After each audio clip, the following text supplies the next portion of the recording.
Decía que voy a revisar algunas de las preguntas, me voy a hacer algunas preguntas en torno a la construcción de la historiografía zapatista, ¿no?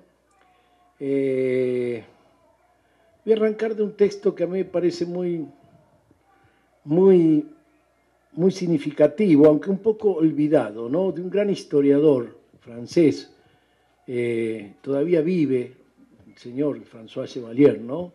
Él fue autor de un importante libro, digamos, un libro, El origen de los latifundios en México, ¿no? Un libro fundamental en la historiografía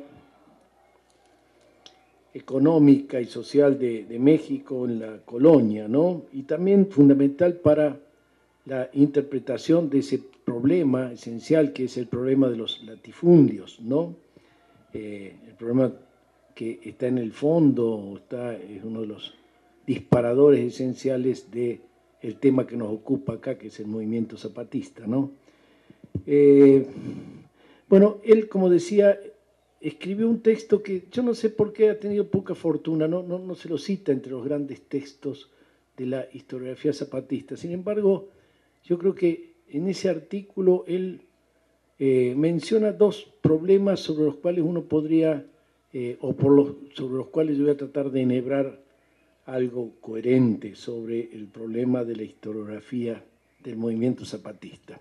Es un artículo que él publicó, el artículo se llama Un factor decisivo de la revolución agraria en México, el levantamiento de Zapata, 1910-1919, y fue publicado al finales del año 1960, en noviembre, en el número de Cuadernos Americanos, la gran revista que dirigía don Jesús Silva Herzog,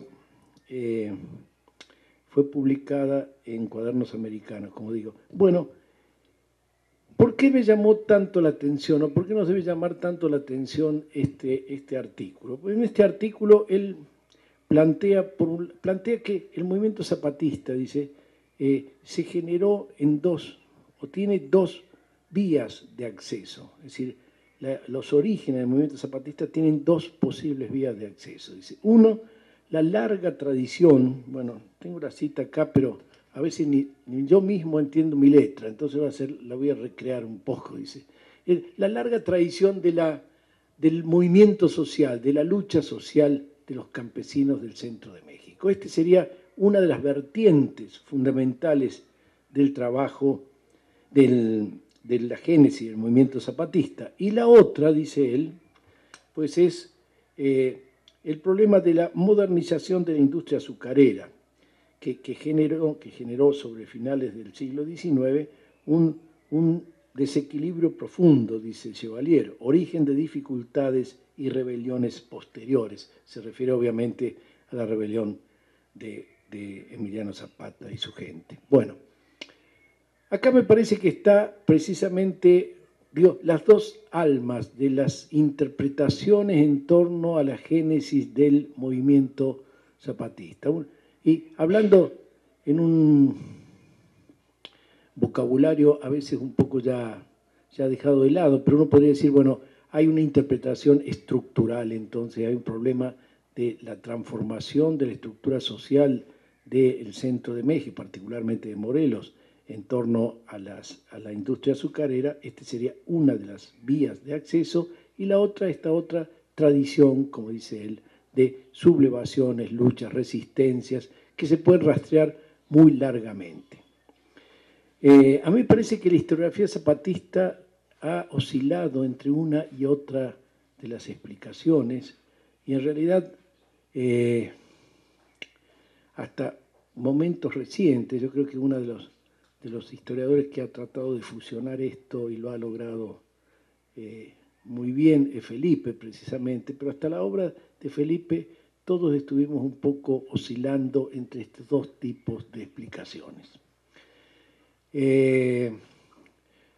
Citaba Laura Espejel un libro, dijo Womack en esa revisión de la historiografía zapatista, dijo, bueno, hay la primera generación, dice, de historiadores del zapatismo está constituido por una sola persona. Es decir, toda una generación es una sola persona, es don Jesús Sotelo Inclán. Raíz y razón de Zapata, 1943, si no me equivoco, digamos, ¿no? Bueno, en un artículo inédito, como decía, Felipe trabajó mucho, pues la propia historia que Sotelo Inclán hace de la génesis de su obra. Es muy interesante porque Sotelo Inclán había tenido una experiencia muy negativa con el zapatismo, ¿no? Las fuerzas zapatistas lo habían intimidado a su familia, a él cuando era chico, digamos, él era un antizapatista, digamos, ¿no? Y él mismo confiesa y cuenta, en la versión que nos da Felipe, pues confiesa y cuenta de qué manera, pues, él fue ganado, digamos, por el testimonio, por el conocimiento directo de la rebelión zapatista y fundamentalmente luego en un segundo proceso con los parientes mismos de Zapata y el conocimiento, precisamente lo que él dice, la raíz y razón del movimiento que era la defensa de la tierra por los campesinos de Anenecuilco. Y bueno, allí hay toda una historia en torno a los papeles, al legado de papeles que expresaba la documentación de la resistencia de estos campesinos frente al despojo de las tierras por parte de las haciendas cercanas. Finalmente estos papeles fueron publicados en una bella edición por Alicia Hernández, en un libro que se llama Anenecuilco, hace ya bastante tiempo, ¿no?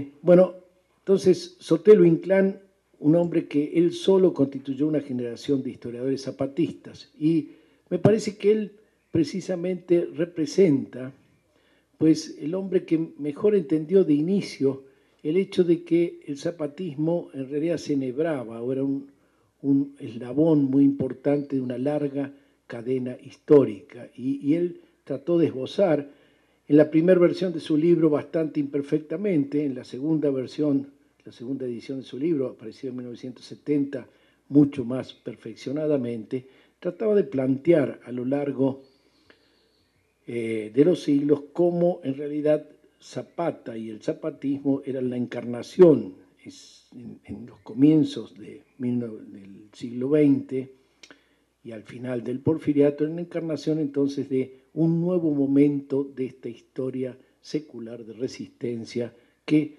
tiene sus raíces, según Sotelo Inclán, aún en la comunidad prehispánica, ¿no? Entonces habría allí una secuencia de permanencia de luchas campesinas que son precisamente la raíz del movimiento zapatista y la razón del movimiento zapatista, ¿verdad?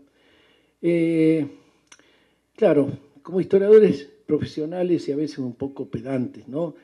Rápidamente le podemos hacer una larga cuenta a Sotelo de las dificultades que tiene con las fuentes, y creo que esto es una labor muy importante de hacer.